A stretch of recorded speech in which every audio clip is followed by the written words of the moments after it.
जय हिंद नाम ऊपर लिखा है। कौन है ये रिया? जी हां, लावारिस नहीं है, अनाथ नहीं है, परिवार है इसका, मां है, बहन है, भाई है, लेकिन इसकी मौत की किसी को परवाह नहीं है। उसका समाज नहीं है, ये कानून उसका नहीं है, क्योंकि वो रिया है। आइए मैं बताता हूं ये रिया है कौन। ये दिल्ली की मानसरोवर पार्क की रहने वाली बच्ची है, उम्र 21 वर्ष। मामला, इसकी हत्या हो गई कल मतलब 6 जुलाई 2017। चाकुओं से गोदकर आदिल नाम के लड़के ने हत्या कर दी।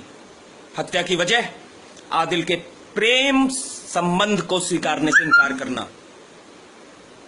मुझे लगता है रिया आपको यह स्वीकार कर लेना चाहिए था, क्योंकि वो आदिल है। वो आदिल है, इसलिए आपको स्वीकार कर लेना चाहिए था। वो कोई दिनेश, रमेश, महेश, राकेश या दीपक नहीं है। वो आदिल है, उसका समाज उसके साथ है, ये कानून उसके साथ है, इस देश की राजनीति उसके साथ है, इस देश का राष्ट्रपति उसके साथ है। पूछिए कैसे? यहां मैं जोड़ देता हूं, यहां मैं स्पष्ट कर देता हूं कि अभी कुछ दिन पहले पलवल में एक जुनैद नाम के व्यक्ति की हत्या हुई। बिल्कुल स्पष्ट है उस जुनैद के मामले में कि वो ट्रेन में एक लड़की को छेड़ रहा था। उस लड़की को छेड़ने से जब उसके भाई ने मना किया तो हाथापाई हुई, मारपीट हुई। समाज ने, उस ट्रेन में मौजूद समाज ने उस लड़की के साथ छेड़खानी का विरोध किया, मारपीट हुई। चूंकि आदिल और जुनैद, इन लोगों को अपनी ताकत का पता होता है, ये माने नहीं, ये झगड़ा किया, इन्होंने भीड़ से झगड़ा किया और भीड़ ने जुनैद को मार दिया। रिया भी भागी थी एक फोटोग्राफर के स्टूडियो में, लेकिन उस फोटोग्राफर ने शायद बचाने की जहमत नहीं उठाई। मैं परिस्थितियां समझ सकता हूं मेरे फोटोग्राफर भाई, कि अगर आप बचाते तो आपके साथ भी कोई नहीं खड़ा होता। आखिर हम खड़े ही किसके साथ होते हैं? आप आदिल नहीं हैं, मैं जानता हूं।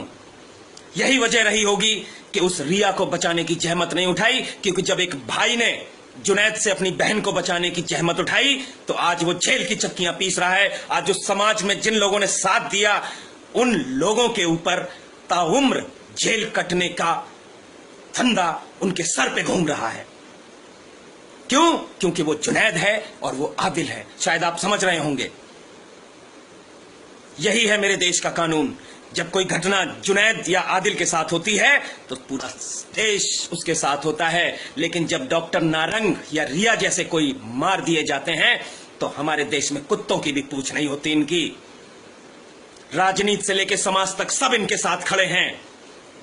मेरे भाइयों, मैं निवेदन करना चाहूंगा आप सभी से, बड़े बुजुर्गों से, कि आज से हम अपनी जिन परिस्थितियों को हमने जन्म दिया है, इन राजनेताओं ने, इस राजनीति ने जन्म दिया है, जिन परिस्थितियों में ये कानून आज जिंदा है, उन परिस्थितियों में मैं निवेदन करना चाहूंगा आज अपने माताओं, बहनों, भाइयों और बड़े बुजुर्गों से कि आज से हम अपनी बहन और बेटियों को ये सिखाएं कि मामला जब आदिल, जुनैद, अहमद, आसिम, इमरान, खामरान का हो तो वो जो चाहें उन्हें करने दो, वरना मार दिए जाओगे।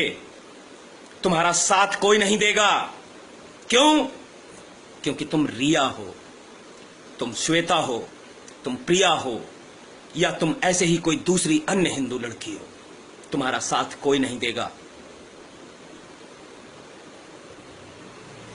मामला सिर्फ इतना सा है मेरे भाइयों कि वो रिया है और मारने वाला आदिल है। बीच रोड पे चाकुओं से गोद के चला गया। ये मेरी बहन भी हो सकती थी, ये तेरी बहन भी हो सकती थी। कोई नहीं बोलेगा। अगर बोले, अगर मैं एक भाई के तौर पे बोलूंगा तो मैं जल्लाद कहलाऊंगा।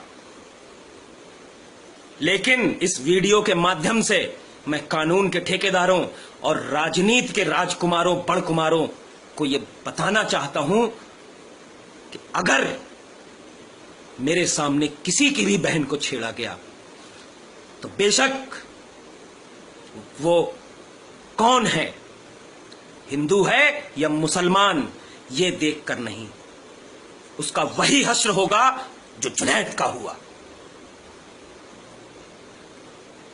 बेशक कोई साथ न दे, लेकिन अब हम शांत नहीं बैठेंगे। मैं निवेदन करना चाहूंगा मेरे भाइयों, इस रिया को अनाथ मत बनने देना। इस रिया को अगर आपके हृदय में इस लड़की के प्रति इतना सा भी लेश मात्र भी प्रेम है तो कुछ नहीं कर सकते तो इस वीडियो को पहुंचाइए, जिससे कि शायद कहीं ना कहीं कुछ लोग, एक समाज, जब हम सड़क पे उतरे तो एक जागृति हो समाज में। इसलिए एक शेयर करके कम से कम अपना एक फर्ज तो अदा करिए, शुरुआती फर्ज, इस रिया को अनाथ मत होने देना। जय हिंद।